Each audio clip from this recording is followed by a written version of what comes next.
Common Academy of Free Lectures of Class 9th Chemistry. I am your instructor Meera, and today we are discussing about important short question of second chapter, that is structure of atom. यहाँ चंद important short question है जो examination point of view से important है। सबसे पहला जो short question है वो है डाल्टन थ्योरी ऑफ एटम, और जो सेकंड शॉर्ट क्वेश्चन है वो है प्लम पुडिंग थ्योरी, और थर्ड शॉर्ट क्वेश्चन है इसको मैंने ऐसे लिख लिया है लेकिन ये अलग-अलग से भी आ सकता है, जैसा कि discovery and properties of electron, proton and neutron हो गया। या आपसे इस तरह से भी पूछ सकते हैं what is discovery, how the electron is discovered, properties of electrons, या दूसरे अल्फाज में इलेक्ट्रॉन को कैथोड रेज भी कहा जाता है, तो इस तरह से भी पूछा जा सकता है। वाइल प्रोटॉन की बात करें तो how proton are discovered, how canal rays discovered, while the properties of canal rays of proton, और इसी तरह से न्यूट्रॉन के बारे में पूछा जा सकता है। जबकि चौथा जो शॉर्ट क्वेश्चन है वो है डिफेक्ट्स ऑफ रदरफोर्ड के बारे में। पांचवा short question difference between Rutherford and Bohr atomic model. छठा शॉर्ट क्वेश्चन एनर्जी लेवल्स के मुतालिक है, इस तरह से भी पूछ सकते हैं what are energy levels, how many energy levels, how electrons are distributed in energy levels. ये तमाम शॉर्ट क्वेश्चन एनर्जी लेवल के अंदर आ जा सकते हैं। जो शॉर्ट क्वेश्चन है वो एग्जाम्पल्स के मुतालिक है, पहली दूसरी और तीसरी, ये इंपॉर्टेंट एग्जाम्पल्स हैं शॉर्ट क्वेश्चन के लिए, तो मोस्टली इंपॉर्टेंट है। और जो आठवां शॉर्ट क्वेश्चन है वो आइसोटोप्स के मुतालिक है, इसमें आइसोटोप की डेफिनेशन भी पूछ सकते हैं, हाइड्रोजन के कितने आइसोटोप हैं, कार्बन के, क्लोरीन के, और इसी तरह से आइसोटोप के यूजेस भी पूछे जा सकते हैं in short question. So let's get started. Question है वो डाल्टन थ्योरी ऑफ एटम के मुताबिक, इसे डाल्टन एटॉमिक थ्योरी भी कहा जाता है। डाल्टन के मुताबिक एटम एक indivisible, hard and dense sphere है, यानी एटम बजाते खुद डिवाइड नहीं होता, वो एक हार्ड और डेंस स्फीयर से मिलकर बना होता है। Atom of same elements are alike, atom जिन एलिमेंट से मिलकर बना होता है अगर वो सेम होंगे तो अलाइक होगा। They combine in different way to form a compound, यही सेम एलिमेंट अगर डिफरेंट वे से कंबाइन हो रहे हैं तो एक डिफरेंट कंपाउंड बनाएंगे। डाल्टन की इसी एटॉमिक थ्योरी की रोशनी में साइंटिस्ट ने सीरीज ऑफ एक्सपेरिमेंट परफॉर्म किए। जब डाल्टन ने ये एटॉमिक थ्योरी प्रेजेंट की तो देन साइंटिस्ट ने एक सीरीज ऑफ एक्सपेरिमेंट परफॉर्म किए। In late 18th century and earlier 19th century, 18वीं सदी के अख्ताम पर और 19वीं सदी के आगाज़ में साइंटिस्ट ने डिस्कवर कर लिया कुछ न्यू सब एटॉमिक पार्टिकल्स। इसका मतलब ये है कि एटम सब एटॉमिक पार्टिकल से मिलकर बना होता है, जिनको इलेक्ट्रॉन, प्रोटॉन और न्यूट्रॉन कहा जाता है। ये सब एटॉमिक पार्टिकल्स की डिस्कवरी न्यूटन थ्योरी को गलत साबित करती है। थर्ड क्वेश्चन है वो है what is plum pudding theory.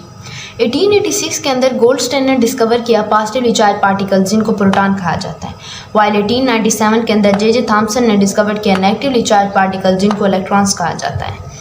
इन दोनों इलेक्ट्रॉन्स और प्रोटॉन को फंडामेंटल पार्टिकल्स ऑफ मैटर भी कहा जाता है। जे थॉमसन और गोल्डस्टाइन की इसी ऑब्जर्वेशन की बेस के ऊपर थॉमसन ने प्लम पुडिंग मॉडल दिया, जिसके मुताबिक एटम एक सॉलिड स्ट्रक्चर है जिसके अंदर positively charge particle with negatively charge particle stuck inside. इसका कहने का मतलब है एटम इटसेल्फ एक सॉलिड स्ट्रक्चर है, लेकिन इस पे नेगेटिवली चार्ज पार्टिकल जो होते हैं वो धंसे होते हैं पॉजिटिवली चार्ज पार्टिकल्स के अंदर। It was plum in the pudding. इसका मतलब ये है ये प्लम इन द पुडिंग की सूरत में पाया जाता है। जैसे कि हम खीर वगैरह बनाते हैं तो उसके ऊपर बादाम की कोटिंग वगैरह करते हैं, तो वो होता है प्लम इन द पुडिंग। बिल्कुल इलेक्ट्रॉन भी इसी तरह से पॉजिटिवली चार्ज पार्टिकल के अंदर स्टक हो जाते हैं। इस पूरे मॉडल को हम प्लम इन द पुडिंग कहते हैं, यानी प्लम पुडिंग थ्योरी कहा जाता है, जिसको डिस्कवर किसने किया था? थॉमसन ने डिस्कवर किया था। क्वेश्चन है वो डिस्कवरी और प्रॉपर्टीज़ के मुतालिक है, इलेक्ट्रॉन, प्रोटॉन और न्यूट्रॉन की। फर्स्ट पार्ट को हम डिस्कस करेंगे जो कि इलेक्ट्रॉन्स के मुतालिक है। इलेक्ट्रॉन्स को दूसरे अल्फाज में कैथोड रेज भी कहा जाता है। 1879 के अंदर सर विलियम क्रोक्स ने एक एक्सपेरिमेंट परफॉर्म किया जिसमें उसने इलेक्ट्रिक करंट को एक गैस से पास किया, जो गैस मौजूद थी ना डिस्चार्ज ट्यूब के ऊपर। उसने एक एक्सपेरिमेंट परफॉर्म किया जिसने एक हाई वोल्टेज करंट ली। सबसे पहले तो उसने एक डिस्चार्ज ट्यूब ली, यहाँ पे दिखाया गया है। मैंने इस पूरे जो लॉन्ग क्वेश्चन है उसमें डिटेल में इसको डिस्कस किया है, शॉर्ट के लिए थोड़ा शॉर्ट से डिस्कस करेंगे। यहाँ पे ये है डिस्चार्ज ट्यूब मौजूद। उसने सबसे पहले एक डिस्चार्ज ट्यूब ली, उसके अंदर गैस को फिल किया, उसके साथ दो इलेक्ट्रोड, ये पॉजिटिव हो गया, ये नेगेटिव हो गया, इसको कनेक्ट किया उसने। फिर इसमें से उसने इलेक्ट्रिक करंट गुजारा जिसकी वोल्टेज काफ़ी हाई थी उस डिस्चार्ज ट्यूब के अंदर। उस डिस्चार्ज ट्यूब के अंदर गैस का प्रेशर काफ़ी कम था, 10⁻⁻⁴ एटमॉस्फेयर के लगभग था। जब ये हाई वोल्टेज करंट उस गैस में से गुजरा तो वहाँ से शाइनी रेज एमिट हुई, जो कि नज़र आ रही थी कैथोड से एमिट हो रही हैं। उन्होंने ट्रैवल करना शुरू कर दिया था टुवर्ड एनोड। ये टोटल उसका एक्सपेरिमेंट था जिसमें उनके अंदर उसने नेगेटिव रेज को प्रोड्यूस किया था। हुआ क्या था, सबसे पहले उसने एक डिस्चार्ज ट्यूब ली थी, उसके अंदर गैस को फिल किया था, उसमें हाई वोल्टेज करंट को लिया था, उस गैस का प्रेशर उसने कम रखा था। जैसे करंट उस गैस में से गुजरा, उस गैस के पार्टिकल एनालाइज हुए थे, उसमें से शाइनी रेज एमिट हुई थी जो कि कैथोड के से एमिट हो रही थी। कैथोड पे इटसेल्फ नेगेटिव चार्ज होता है और ये ट्रैवल कर रही थी टुवर्ड एनोड जिसके ऊपर पॉजिटिव चार्ज होता है, जिसका मतलब ये है कि वो पॉजिटिव चार्ज वाली प्लेट की तरफ मूव कर रही हैं तो वो खुद नेगेटिवली चार्ज पार्टिकल्स हैं। अब इसकी प्रॉपर्टीज़ को हम डिस्कस करते हैं। प्रॉपर्टीज़ ये हैं कि ये ट्रैवल कर रही होती हैं straight line perpendicular to the surface of the cathode. ये स्ट्रेट लाइन के अंदर ट्रैवल करती हैं और परपेंडिकुलर होती हैं to the surface of cathode. दूसरी इसकी प्रॉपर्टीज़ ये है कि ये कास्ट करती हैं sharp shadow of back object. जब कोई ऑब्जेक्ट इनके रास्ते में रखा जाए तो वो उसका शार्प शेडो यानी उसका साया बना लेती हैं। ये प्रॉपर्टीज़ शार्ट में पूछी जाए तो आप 2 या 3 मैक्सिमम 4 लिख सकते हैं। हम यहाँ सारे डिस्कस करेंगे ताकि आपको क्लियर रहें। ये अब आपकी मर्जी, आप कितना उसके अंदर लिखते हैं। ये डिफ्लेक्ट हो जाती हैं टुवर्ड पॉजिटिव प्लेट। इसका मतलब ये जब हम इन्हें इलेक्ट्रिक फील्ड के अंदर रखते हैं तो पॉजिटिव प्लेट की तरफ डिफ्लेक्ट होती हैं। इसका मतलब ये है इन पे इटसेल्फ नेगेटिवली चार्ज होता है। ये राइज कर देती हैं टेम्परेचर ऑफ बॉडी। जो किसी भी बॉडी के ऊपर जैसे ही ये पड़ती हैं तो उसका टेम्परेचर को बढ़ा देती हैं। और जे थॉम्सन ने डिस्कवर किया था चार्ज टू मास रेशो। जैसे ही इलेक्ट्रॉन डिस्कवर्ड हो गया तो देन फिर जे थॉम्सन ने चार्ज टू मास रेशो को डिस्कवर किया था। और ये लाइट प्रोड्यूस करती है ये रेज जब भी डिस्चार्ज ट्यूब की वॉल के साथ टकराती हैं और सेम टाइप ऑफ रेज ही प्रोड्यूस होती हैं नो मैटर विच गैस और which material of cathode is used. यहाँ पे कहने का ये मतलब है same type of cathode rays ही प्रोड्यूस होंगी। इस चीज़ पे डिपेंड नहीं करती कि गैस की क्या नेचर है, जो कैथोड किस मटेरियल से मिलकर बना हुआ है, ये इस चीज़ के ऊपर डिपेंड नहीं करती। ये सेम टाइप ऑफ रेज ही प्रोड्यूस करेंगी। अब तीसरे शॉर्ट क्वेश्चन का बी पार्ट है जो कि है डिस्कवरी ऑफ प्रोटॉन, जिसे कैनाल रेज भी कहा जाता है, और उसकी प्रॉपर्टीज़। 1886 के अंदर गोल्डस्टेन ने in addition to cathode rays other rays present in the discharge tube. 1886 के अंदर गोल्डस्टेन ने यह चीज़ ऑब्जर्व की कि सिर्फ डिस्चार्ज ट्यूब के अंदर कैथोड रेज नहीं पाई जाती बल्कि एक दूसरी रेज भी पाई जाती हैं जो कि ट्रैवल करती हैं opposite to the cathode rays, जो कैथोड रेज की डायरेक्शन के अपोजिट ट्रैवल करती हैं। और गोल्डस्टेन ने 1886 के अंदर बात बताई थी कि सिर्फ डिस्चार्ज ट्यूब के अंदर कैथोड रेज नहीं पाई जाती बल्कि दूसरी रेज भी पाई जाती हैं जो उनसे अपोजिट डायरेक्शन में ट्रैवल करती हैं। ये रेज पास होती हैं holes and glow on the wall of the discharge tube. यहाँ पे जो गोल्डस्टेन ने डिस्चार्ज ट्यूब के अंदर कैथोड यूज़ किया था वो परफोरेटेड था, मतलब सुराखदार था। तो जैसे ये रेज इन सुराख में से गुजरती हैं तो ये डिस्चार्ज ट्यूब की वॉल के साथ जाकर टकराती हैं और वहाँ पे एक ग्लो पैदा हो जाता है। यहाँ पे इन डायग्राम के थ्रू आपको दिखाया गया है। यहाँ पे एक ये है डिस्चार्ज ट्यूब, इसके साथ ये बैटरी कनेक्ट की गई है, ये इसका पॉजिटिव टर्मिनल है और ये इसका नेगेटिव टर्मिनल है और ये इसका पॉजिटिव टर्मिनल है। और यहाँ पे हमारे पास ये जो है ये है एनोड और ये है कैथोड। कैथोड के अंदर ये परफोरेटेड है, इसके अंदर सुराख पाए गए हैं। ये देखिए नेगेटिव चार्ज पार्टिकल जो कि हैं कैथोड से ट्रैवल कर रहे हैं टुवर्ड एनोड, वाल जो पॉजिटिव चार्ज पार्टिकल हैं वो एनोड से ट्रैवल कर रहे हैं कैथोड की तरफ। ये परफोरेटेड कैथोड, ये एनोड, यहाँ से वैक्यूम पंप है इसका प्रेशर रिड्यूस करने के लिए जो गैस डिस्चार्ज ट्यूब के अंदर मौजूद है। यहाँ पे ये कुछ इस तरह से डिस्कवर की थी। अब इसकी प्रॉपर्टीज़ में को डिस्कस करते हैं जिससे हमें फुली अंडरस्टैंड हो जाएगा कि किस तरह से प्रोटॉन डिस्कवर हुआ था।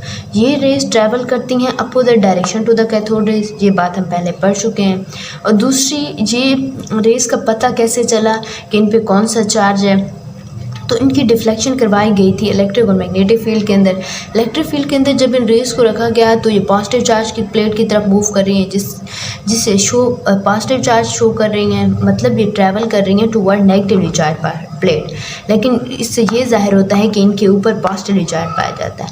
और मैग्नेटिक फील्ड के अंदर जब इनको रखा जाता है तो ये टुवर्ड साउथ मूव करती हैं, फ्रॉम नॉर्थ से साउथ की तरफ मूव करती हैं, जिससे ये शो होता है कि इनके ऊपर पॉजिटिव चार्ज है। और ये जो होती हैं पॉजिटिवली चार्ज रेज, इनकी नेचर जो होती है ये नेचर ऑफ गैस के ऊपर डिपेंड करती है। जो गैस डिस्चार्ज ट्यूब के अंदर मौजूद होगी ये उसी गैस के मुताबिक ही बनेगी।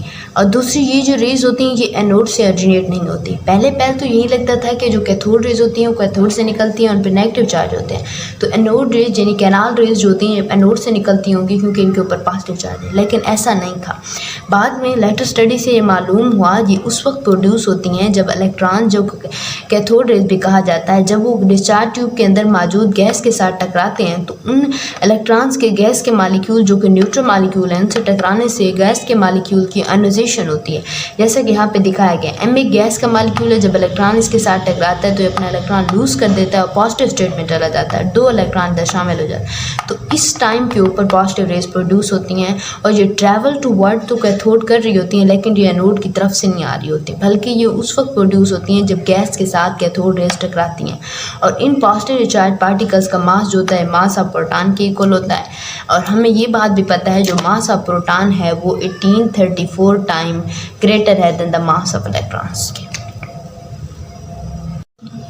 थर्ड चार्ट क्वेश्चन का जो लास्ट पार्ट है वो है डिस्कवरी ऑफ न्यूट्रॉन के मुताबिक। रदरफोर्ड ने ये चीज़ ऑब्जर्व की कि जो एटॉमिक मास होता है वो हम सिर्फ मास ऑफ प्रोटॉन या मास ऑफ इलेक्ट्रॉन की बेस पे एक्सप्लेन नहीं कर सकते, क्योंकि हमें अब तो इस बात का अंदाज़ा है कि एटॉमिक मास जो होता है वो मजमूआ होता है mass of proton plus mass of neutron, लेकिन उस वक्त इस बात का अंदाज़ा नहीं था। फर्स्ट ये बात रदरफोर्ड ने ऑब्जर्व की कि हम एटॉमिक मास को सिर्फ मास ऑफ प्रोटॉन या इलेक्ट्रॉन की बेस पे ऑब्जर्व नहीं कर सकते। 1920 के अंदर ये बात ऑब्जर्व की गई, कोई न्यूट्रल पार्टिकल पाए जाते हैं जिनका मास ऑफ प्रोटॉन के इक्वल है। कोई ऐसे न्यूट्रल का पार्टिकल एटम के अंदर मौजूद हैं जिनका मास जो होता है वो मास ऑफ प्रोटॉन के इक्वल होता है। चैडविक ने डिस्कवर किया न्यूट्रॉन्स को। उसने एक एक्सपेरिमेंट परफॉर्म किया जिसने उसने बेरिलियम के ऊपर अल्फ़ा पार्टिकल की बम्बार्डमेंट की, जिसके नतीजे में उसे कार्बन ऑब्टेन हुआ। उसके साथ ही एक न्यूट्रल पार्टिकल ऑब्टेन हुआ जिसका मास नंबर 1 और एटॉमिक नंबर 0 था, और ये हाईली पेनिट्रेटिंग रेडिएशंस थी और इनको कहा गया था बाद में न्यूट्रॉन्स। और अगर हम इनकी प्रॉपर्टीज़ देखें तो जो न्यूट्रॉन है ये कैरी नो चार्ज, इसमें ओवरऑल कोई चार्ज नहीं होता है, एज अ होल ये न्यूट्रल होता है। न्यूट्रल होने की वजह से इसकी पेनिट्रेटिंग पावर भी बहुत ज़्यादा होती है, और इन पार्टिकल्स का जो मास होता है वो मास ऑफ प्रोटॉन के इक्वल होता है। ये 3 प्रॉपर्टीज़ हैं इनकी टोटल। यहाँ पे फोर्थ वन जो शॉर्ट क्वेश्चन है वो है defects of Rutherford atomic model. Classical theory of radiation के मुताबिक इलेक्ट्रॉन एक चार्ज पार्टिकल है, वो कॉन्टीन्यूसली एनर्जी एमिट भी करता है, रिलीज भी करता है, और इन द एंड उसकी एनर्जी कम होती चली जाती है, जिसके नतीजे में वो न्यूक्लियस के अंदर गिर जाता है और एटम कोलैप्स हो जाता है। क्लासिकल थ्योरी ऑफ रेडिएशन ये कहती है कि इलेक्ट्रॉन एक चार्ज पार्टिकल है, electron being a charge particle should release and emit energy continuously, वो मुसलसल अपनी एनर्जी खारिज कर रहा होता है, जिसके नतीजे में should ultimately fall into the nucleus, उसकी एनर्जी कम हो जाती है और न्यूक्लियस में जाके गिर जाता है। दूसरा पॉइंट ये इसके डिफेक्ट्स में आ जाता है कि इलेक्ट्रॉन एमिट एनर्जी कॉन्टीन्यूसली। अगर इलेक्ट्रॉन एमिट एनर्जी कॉन्टीन्यूसली कर रहा है they should form a continuous spectrum, उसको कॉन्टीन्यूस स्पेक्ट्रम बनाना चाहिए, लेकिन जो इलेक्ट्रॉन होता है वो लाइन स्पेक्ट्रम बना रहा होता है। ये इसका मेन डिफेक्ट्स है रदरफोर्ड एटॉमिक मॉडल का। रदरफोर्ड एटॉमिक मॉडल में जो क्वेश्चन राइज किए गए थे वो ये 2 क्वेश्चन थे mostly. How can an atom collapse? Rutherford ने अपने एटॉमिक मॉडल के अंदर इस बात की वजाहत नहीं की थी कि एटम किस तरह कोलैप्स होता है, और दूसरा ये वाई एटम आर स्टेबल, कि एटम स्टेबल क्यों होता है, इस क्वेश्चन को भी उसने मेंशन नहीं किया था अपने मॉडल के अंदर। और दूसरा जो मेन डिफेक्ट था वो ये था कि why does an atom give a line spectrum. Rutherford ने एटॉमिक मॉडल में ये तो कहा था कि इलेक्ट्रॉन्स जो होते हैं, एटम जो होता है वो लाइन स्पेक्ट्रम बनाता है, लेकिन क्यों लाइन स्पेक्ट्रम बनाता है इसकी उसने वजाहत नहीं की थी। ये मेन डिफेक्ट्स उठाया गया था। एंड तीसरा जो था there must be another model of atom, और साइंटिस्ट ने इस बात की तरदीद की थी कि कोई दूसरा मॉडल ऑफ एटम होना चाहिए, क्योंकि Rutherford atomic model was not perfect. Rutherford का जो एटॉमिक मॉडल दिया गया था वो परफेक्ट नहीं था। जो शॉर्ट क्वेश्चन है वो रदरफोर्ड एटॉमिक मॉडल और बोहर एटॉमिक मॉडल के दरमियान डिफरेंस है। इसमें चंद को मेन पॉइंट्स आ जाते हैं। सबसे पहला पॉइंट जो है वो ये है कि रदरफोर्ड एटॉमिक मॉडल जो होता है ये बेस करता है क्लासिकल थ्योरी के। क्लासिकल थ्योरी क्या है? क्लासिकल थ्योरी के मुताबिक एटम मुसलसल अपने ऑर्बिट के अंदर रिवॉल्व करता रहता है, वो एनर्जी कंटिन्यूसली एमिट भी कर रहा होता है और अब्जॉर्ब भी कर रहा होता है, जिसके नतीजे में उसकी एनर्जी कम होती जाती है। कंटिन्यूसली एमिट कर रहा होता है जिसके नतीजे में उसकी एनर्जी कम होती जाती है, और इन द एंड वो न्यूक्लियस के अंदर जाकर गिरता है और एटम कोलैप्स हो जाता है। ये रदरफोर्ड एटॉमिक मॉडल के मुताबिक। जबकि बोहर ने अपनी थ्योरी की बुनियाद रखी थी क्वांटम थ्योरी के ऊपर। क्वांटम थ्योरी के मुताबिक इलेक्ट्रॉन अपने एक फिक्स ऑर्बिट के अंदर रिवॉल्व करता रहता है, ना वो एनर्जी एमिट करता है और ना ही ऑब्जर्व करता है जब तक वो अपने फिक्स ऑर्बिट के अंदर रहता है। वो उस वक्त एनर्जी ऑब्जर्व या एमिट करता है जब वो अपने ऑर्बिट से जंप करता है toward higher orbit, toward lower orbit. जो नेक्स्ट पॉइंट है वो ये है कि electron revolve round the nucleus. Rutherford atomic model के मुताबिक इलेक्ट्रॉन रिवॉल्व कर रहा होता है अराउंड द न्यूक्लियस, यानी न्यूक्लियस के इर्द गिर्द रिवॉल्व कर रहा होता है, जबकि बोहर एटॉमिक मॉडल के मुताबिक electron revolve around the nucleus in orbit of fixed energy. यहाँ पे कहते हैं इलेक्ट्रॉन न्यूक्लियस के गिर्द रिवॉल्व कर रहा होता है, लेकिन ऑर्बिट का कोई जिक्र नहीं होता, लेकिन वो कहते हैं यहाँ पे electron revolve around the nucleus के गिर्द रिवॉल्व ज़रूर कर रहा होता है, लेकिन एक फिक्स्ड एनर्जी ऑफ ऑर्बिट, यानी एक ऐसा ऑर्बिट जिसकी एनर्जी फिक्स होता है उसके अंदर रिवॉल्व कर रहा होता है। जो तीसरा पॉइंट है वो ये है कि रदरफोर्ड एटॉमिक मॉडल के अंदर किसी ऑर्बिट का कोई आइडिया दिया ही नहीं गया था, कोई इंट्रोड्यूस ही नहीं किया गया था कि ऑर्बिट कोई चीज़ होती है, जबकि बोहर एटॉमिक मॉडल के मुताबिक ऑर्बिट हैज़ एंगुलर मोमेंटम। इसका मतलब ये है कि ऑर्बिट जो होता है उसके अंदर किसी भी इलेक्ट्रॉन जो रिवॉल्व कर रहा होता है उसकी फिक्स्ड एक वेलोसिटी होती है, फिक्स्ड एनर्जी होती है, मतलब एक हर ऑर्बिट की अपनी एनर्जी है, उसकी अपनी वेलोसिटी है। जिस नेक्स्ट ऑर्बिट की तरफ इलेक्ट्रॉन जाएगा तो उसकी अपनी एनर्जी होगी, मतलब एनर्जी चेंज हो जाएगी। अब रदरफोर्ड एटॉमिक मॉडल का जो लास्ट पॉइंट है वो ये है कि atom should produce continuous spectrum, क्योंकि रदरफोर्ड एटॉमिक मॉडल के मुताबिक इलेक्ट्रॉन कंटिन्यूअसली एनर्जी एमिट कर रहा होता है, जिसके नतीजे में उसको कंटिन्यूअस स्पेक्ट्रम बनाना चाहिए है। वाइल जो बोहर एटॉमिक मॉडल होता है इसके मुताबिक इलेक्ट्रॉन एक फिक्स्ड ऑर्बिट के अंदर रहता है, जब तक वो अपने फिक्स्ड ऑर्बिट के अंदर रहेगा ना वो एनर्जी ऑब्जर्व करेगा ना ही एमिट करेगा, जिसके नतीजे में वो लाइन स्पेक्ट्रम बना रहा होता है। और इन द लास्ट पॉइंट ये है कि रदरफोर्ड एटॉमिक मॉडल के मुताबिक क्योंकि इलेक्ट्रॉन कंटिन्यूसली एनर्जी एमिट कर रहा होता है, जिसकी वजह से उसकी इन द एंड एनर्जी इतनी कम हो जाती है कि वो न्यूक्लियस के अंदर फॉल हो जाता है, जिसके नतीजे में एटम कोलैप्स हो जाता है। Atom should collapse, while Bohr atomic model के मुताबिक एटम शुड एग्जिस्ट, यानी एटम कोलैप्स नहीं होता, इलेक्ट्रॉन अपने ऑर्बिट के गिर्द रिवॉल्व कर देता है, ना ही वो एनर्जी ऑब्जर्व करता है और ना एमिट करता है, और एटम भी रिटेन रहता है। शॉर्ट क्वेश्चन है वो एनर्जी लेवल्स के मुतालिक है। What is energy levels, how many energy levels and how many number of electron present in energy level, इस टाइप के शॉर्ट क्वेश्चन बन सकते हैं। सो सबसे पहले हम ये देखेंगे कौन कौन से शेल हैं या कौन कौन से एनर्जी लेवल हैं। यहाँ पे 4 एनर्जी लेवल्स हमें बताए गए हैं मैक्सिमम, वाइल मैक्सिमम तो इससे ज़्यादा होते हैं, लेकिन 9th की बुक में 4 ही बताए गए हैं। जो फर्स्ट एनर्जी शेल है उसको के शेल कहा जाता है, इसमें n की वैल्यू 1 होती है, जहाँ पे n की वैल्यू 1 हो उसे के शेल कहा जाता है और वो फर्स्ट एनर्जी शेल होता है। उसकी एनर्जी सबसे कम होती है, ओनली S उसमें सब शेल पाया जाता है। अगर हम नंबर ऑफ़ इलेक्ट्रॉन्स की बात करें तो किसी भी शेल के अंदर नंबर ऑफ़ इलेक्ट्रॉन 2n² के फार्मूला से डिटरमाइन किए जाते हैं, क्योंकि हमें इस बात का अंदाज़ा है कि के शेल के अंदर n की वैल्यू 1 है। सो जब हम n की वैल्यू 2n² के फार्मूला में पुट करेंगे तो टोटल नंबर ऑफ़ इलेक्ट्रॉन्स हमें 2 ऑब्टेन होंगे। 1 का square 1, 2 into 1 is equal to 2। It's mean के शेल के अंदर टोटल नंबर ऑफ़ इलेक्ट्रॉन्स 2 पाए जाते हैं और इसकी इलेक्ट्रॉनिक कॉन्फ़िगरेशन 1s2 बनती है। अगर हम बात एल शेल की करें, जब n की वैल्यू 2 होगी तो उस वक्त एल शेल मौजूद होगा। इसको सेकंड एनर्जी शेल भी कहा जाता है। इसकी एनर्जी k की निस्बत ज़्यादा होती है और इसमें सब शेल s और p 2 पाए जाते हैं। अगर हम नंबर ऑफ़ इलेक्ट्रॉन्स की बात करें 2n² के फार्मूला से डिटरमाइन किया जाता है, क्योंकि n की वैल्यू 2 है, 2 का स्क्वायर 4, 4 इंटू 2 8। इसका मतलब ये है कि एल शेल के अंदर मैक्सिमम 8 इलेक्ट्रॉन पाए जाते हैं और इसकी जहाँ तक हम इलेक्ट्रॉनिक कॉन्फ़िगरेशन की बात करें तो 1s2 एंड 2p6 बनती है। अगर हम m शेल की बात करें तो वहाँ पे n की वैल्यू होती है 3 और इसका मतलब ये है ये थर्ड एनर्जी शेल है और इसकी एनर्जी k और l की निस्बत ज़्यादा होती है और यहाँ पे सब शेल जो होते हैं वो 3 पाए जाते हैं, s, p एंड d, और इसमें मैक्सिमम नंबर ऑफ़ इलेक्ट्रॉन 18 पाए जाते हैं क्योंकि n की वैल्यू 3 होती है। जब हम n की वैल्यू उस फार्मूला के अंदर पुट करेंगे तो उसके नतीजे में हम 18 total number of electron obtained होते हैं, इस बात का अंदाज़ा होता है। अब हम इसकी अगर इलेक्ट्रॉनिक कॉन्फ़िगरेशन की बात करें तो electronic configuration 1s², 2s², 2p6, total 10 electron इधर हो गए। देन फिर आगे 3s2 में चला जाएगा, इस तरह 3p6 के अंदर चला जाएगा। हमें इस बात का भी अंदाज़ा है कि इलेक्ट्रॉनिक कॉन्फ़िगरेशन लिखने के लिए हमें कुछ इस तरह से तरतीब बनानी पड़ती है। सबसे पहले school, then public school, then divisional public school, then divisional public school, and then further divisional public school, and इस तरह से। तो इसका मतलब ये क्या होता है, यहाँ पे हम फिर इसके साथ लिखेंगे 1 जो कि n की वैल्यू होती है, 2, 3, 4, 5, इस तरह इसके साथ लिख के। p की हमेशा वैल्यू 2 से स्टार्ट होती है क्योंकि ये सेकंड सब शेल है, एंड देन फिर 3, 4 और डी की वैल्यू हमेशा 3 से स्टार्ट होती है, यहाँ पे 3 लिखेंगे। अब यहाँ पे हम नंबर ऑफ़ इलेक्ट्रॉन्स फिल करेंगे। हमें पता है एल शेल के अंदर टोटल नंबर ऑफ़ 18 इलेक्ट्रॉन्स हैं, तो एस के अंदर 2 आते हैं मैक्सिमम, ये भी हमें बात पता है। पी के अंदर 6 आते हैं, जबकि डी के अंदर 10 मैक्सिमम इलेक्ट्रॉन्स आ सकते हैं।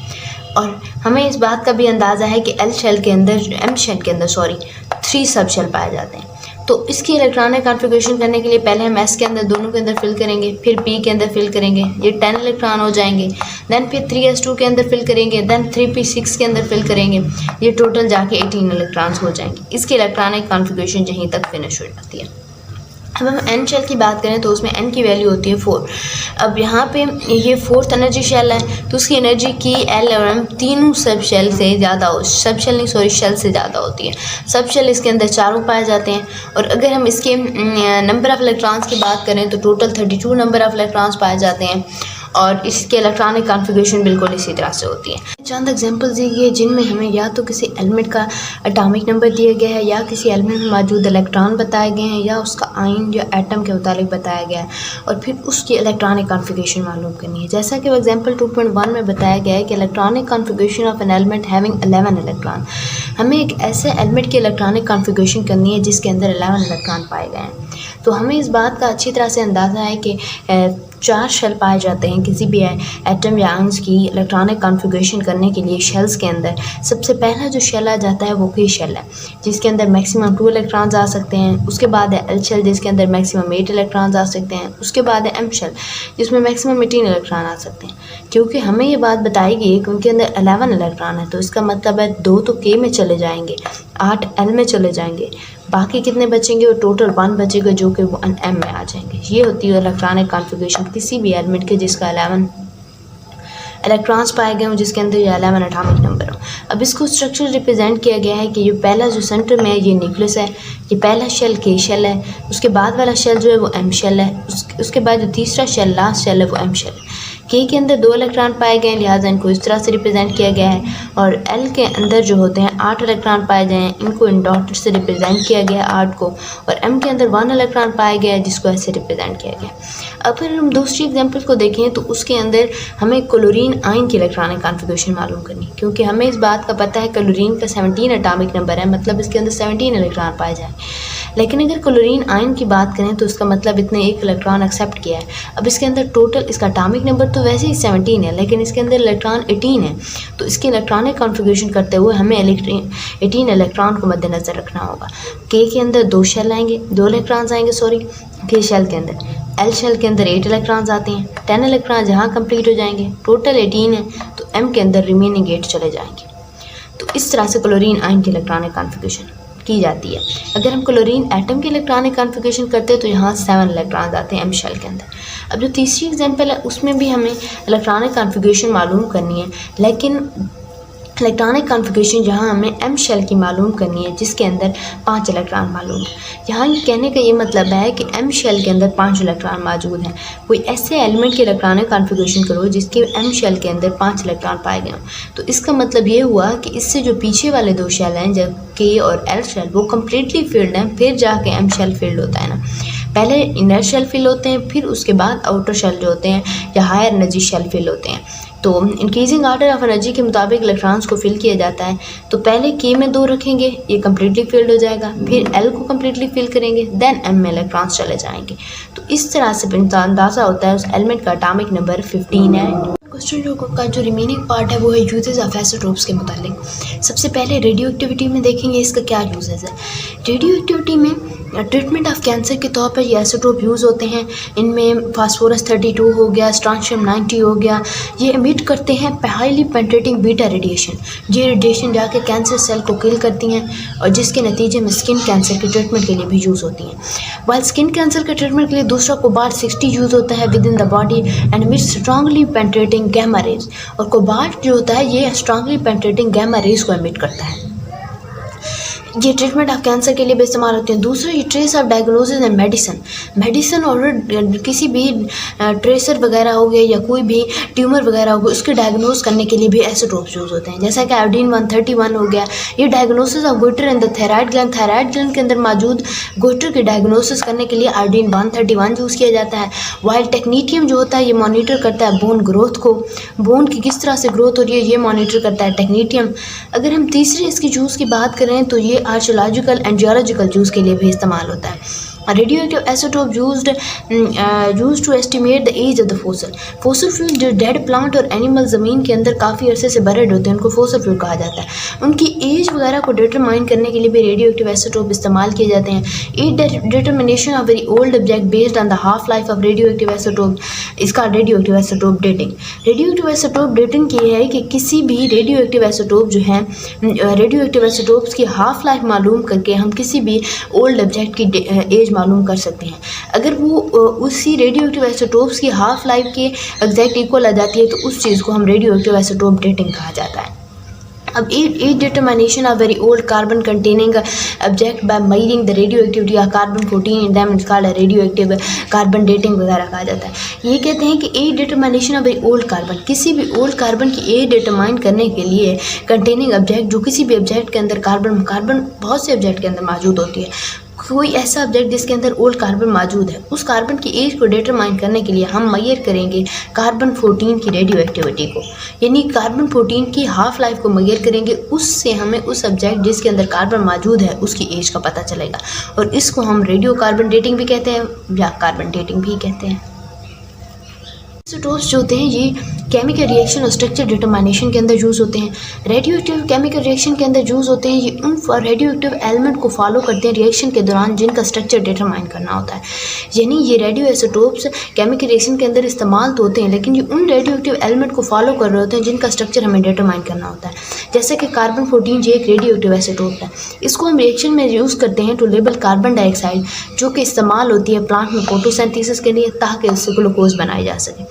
हम इस रेडियो आइसोटोप को कार्बन को फॉलो करने, कार्बन डाइऑक्साइड के स्ट्रक्चर को डिटरमाइन करने के लिए या कार्बन डाइऑक्साइड को फॉलो करने के लिए यूज़ करते हैं इस कार्बन 14 को। ये कार्बन डाइऑक्साइड प्लांट्स के अंदर फोटोसिंथेसिस में इस्तेमाल की जाती है और इन्हीं फोटोसिंथेसिस से यूज़ होने वाले कार्बन डाइऑक्साइड से हम ग्लूकोज बनाते हैं। दूसरे जो रेडियो आइसोटोप्स होते हैं इनकी एप्लीकेशन होती है पावर जनरेशन, यानी इलेक्ट्रिसिटी जनरेट करने के लिए भी इस्तेमाल होते हैं। Radioisotopes are used to generate electricity by carrying the control nuclear fission reaction. Nuclear reaction के अंदर न्यूक्लियर फिशन रिएक्शन जो कि कंट्रोल रिएक्शन है उसको कैरिड आउट करने के लिए भी रेडियो एक्टिव आइसोटोप यूज़ किए जाते हैं। एग्जाम्पल में दिया गया है यूरेनियम के साथ जब हम न्यूट्रॉन के बम्बार्डमेंट करते हैं यूरेनियम 235 के, तो उसके नतीजे में बैरियम एंड क्रिप्टॉन बनते हैं और साथ में 3 नाइट्रोजन भी इवॉल्व होते हैं और एक लार्ज अमाउंट ऑफ एनर्जी में इवॉल्व होती है। तो ये जो एनर्जी होती है ये वाटर के अंदर यानी कि कोई भी हम डैम या टरबाइन वगैरह टरबाइन को रन करने के लिए अमूमन स्टीम यूज़ की जाती है।